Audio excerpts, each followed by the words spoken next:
और Geojit BNP Paribas के गौरांग शाह। और शुरुआत राजेश जी आपके साथ करना चाहूंगा। बहुत ही बेहतरीन शेयर आपने चुना है और कार्यक्रम की शुरुआत हम टाइटन से बेहतर नोट पर नहीं कर सकते। बताइए क्यों पसंद है आपको टाइटन और किस तरह के टारगेट्स मिल सकते हैं लोगों को अगर लोग इस फेस्टिवल सीजन में इसमें निवेश करें तो? देखिए ऐसा है हेमंत कि अगर आप देखें तो फेस्टिवल सीजन में ज़्यादातर खरीदारी जो होती है, एक बड़ा हिस्सा खरीदारी का वो ज्वेलरी, वॉचेस और इन चीज़ों की तरफ जाती है। और टाइटन को अगर आप देखें तो ये तीनों वर्टिकल्स में है, चाहे वो फिर आईवेयर का हो या ज्वेलरी का हो या वॉचेस का हो। हालांकि अभी थोड़े नंबर दबाव में चल रहे हैं, बट आगे आने वाले दिनों में जैसे कि मैनेजमेंट का भी मानना है कि गोल्ड ज्वेलरी की डिमांड हो सकता है थोड़े दबाव में रहे, लेकिन डायमंड स्टडेड ज्वेलरी की डिमांड बढ़ती जा रही है। सबसे बड़ी बात जो है कि एक तो फेस्टिवल सीजन है, दूसरा जीएसटी का भी इन्हें बेनिफिट होगा, तीसरा 7th पे कमीशन का भी बेनिफिट होगा। और इन सब चीज़ों से मुझे लगता है कि यहाँ पर एक जो इन दिन जो थोड़ा स्लो डाउन चल रहा है इस पूरे सेक्टर में, वहाँ बढ़त नजर आएगी। दूसरे गोल्ड की भी डिमांड आने वाले दिनों में बढ़ती हुई नजर आएगी। और अगर आप देखें तो इन्होंने अपना मिया जो ब्रांड है इनका, उनको मिंत्रा में ऑनलाइन सेल में भी चालू कर दिया है। नीलोफर जो ब्रांड है वो भी बहुत अच्छा चल रहा है। इन सब चीज़ों के मद्देनजर हमें लगता है कि ये एक उम्दा स्टॉक हो सकता है किसी के पोर्टफोलियो में आने वाले 6 से 9 महीने के लिए। हमारे अनुमान है कि ये 490 के लक्ष्य के साथ इसमें खरीदारी की जा सकती है।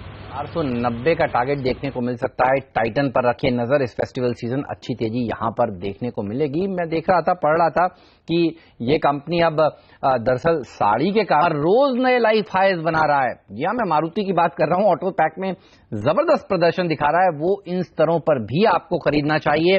राजेश जी ये मानते हैं? राजेश जी बताइए, कुछ लोग कह रहे हैं बड़ा महंगा हो गया, मिस हो गया, और हम सुन रहे थे मैनेजमेंट की कमेंट्री को, वो कह रहे थे चलिए महंगा हो गया, उसका इलाज तो उनके पास है, स्टॉक स्प्लिट करने पर वो विचार करेंगे। ये बताइए आपको क्या अच्छी बातें लगती हैं मारुति की? देखिए मारुति की अगर बात करूं तो त्योहारी सीजन पर एक अलग से सेल निकल के आती है, ये हम सब जानते हैं, क्योंकि अक्सर हमने देखा है पूजा के सीजन में या दिवाली पे लोग नई गाड़ियां खरीदते हैं। अगर आप मंथली आंकड़े देखें वो भी स्ट्रांग आ रहे हैं। वितारा, ब्रीजा और सियाज बहुत अच्छी तरीके से मार्केट ने एक्सेप्ट किया है। मार्केट शेयर और बढ़ता हुआ नजर आ रहा है, क्योंकि जो लोग 2 व्हीलर्स से 4 व्हीलर्स में कन्वर्ट होंगे आफ्टर दिस 7th पे कमीशन, मुझे लगता है एंट्री लेवल कार्स में मारुति लोगों की पहली पसंद हो सकती है। नए लॉन्चेस जो भी हुए हैं वो भी बाजार ने बहुत अच्छी तरीके से लिए हैं। आगे आने वाले दिनों में जब लोगों में खर्चे बढ़ेंगे वो भी एक प्लस पॉइंट होगा, मानसून एक प्लस पॉइंट। और सबसे बड़ी बात, गुजरात प्लांट जो है वो जनवरी 2017 से चालू हो जाएगा। हालांकि पूरे रैंप अप कम से कम 6 महीना लगेगा उसके लिए, लेकिन फिर भी मैं समझता हूँ एक बहुत बड़ा ट्रिगर होगा वो। और हमारा अनुमान है कि FY17 में इनकी अर्निंग 195 से 200 रुपए के बीच में आएगी। तो उस हिसाब से अगर मैं 30 का भी PE देता हूँ तो 6000 रुपए के भाव आते हैं। इस वजह से हम इसमें बाई की सलाह दे रहे हैं। 6000 का लक्ष्य है राजेश अग्रवाल जी का, इस पर रखिएगा नजर। अच्छी तेजी मारुति ने अब तक दिखाई है। राजेश अग्रवाल और धर्मेश कांत हमारे 3 मेहमान हमारे साथ बने हुए हैं, और राजेश जी ने बताया आपको कि टाइटन खरीदिए, मारुति खरीदिए, यहां पर पैसा बनेगा। और तीसरा स्टॉक है मैरिको। बताइए सर क्यों पसंद है आपको और क्या टारगेट्स हैं आपके इसके लिए? देखिए मैरिको अगर आप देखें तो जो कंजम्पशन की स्टोरी है रोजमर्रा की उससे जुड़ी हुई है। अगर आप देखें तो त्योहार में कंजम्पशन बढ़ जाता है, नॉर्मल डेज में नॉर्मल रहता है, बट कंजम्पशन चालू रहता है। और 2 साल के लगातार सूखे के बाद इस बार जो नॉर्मल मानसून हो रहे हैं या रेदर अबव नॉर्मल मानसून हो रहे हैं, उससे ये उम्मीद बंदी है कि रूरल कंजम्पशन में बढ़त आएगी।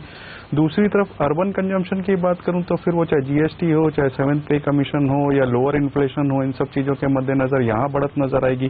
तो दोनों ही तरफ से इस कंपनी के वॉल्यूम ग्रोथ होने की पूरी संभावना है। मैनेजमेंट ने भी ये कहा है कि 8% मिनिमम वो वॉल्यूम ग्रोथ एक्सेप्ट कर रहे हैं, तो वो एक बहुत अच्छी बात है। दूसरी अगर आप देखें तो जो न्यू प्रोडक्ट लॉन्चेस इस कंपनी के हुए थे वो भी बाजार ने बहुत अच्छी तरीके से लिए हैं। Even high margin premium product जैसे हेयर ग्रोथ ऑयल वगैरह है, वहां से बहुत अच्छा रिजल्ट्स निकल के आया है।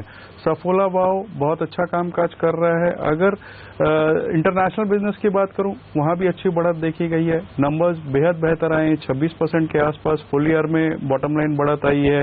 जून क्वार्टर की बात करूं 17% के आसपास बढ़त आई है। तो इन सब चीजों के मद्देनजर हमें लगता है ये लॉन्ग टर्म पोर्टफोलियो में रखना चाहिए। 325 का एक मध्यम अवधि का टारगेट लेके इसमें खरीदारी की जाए।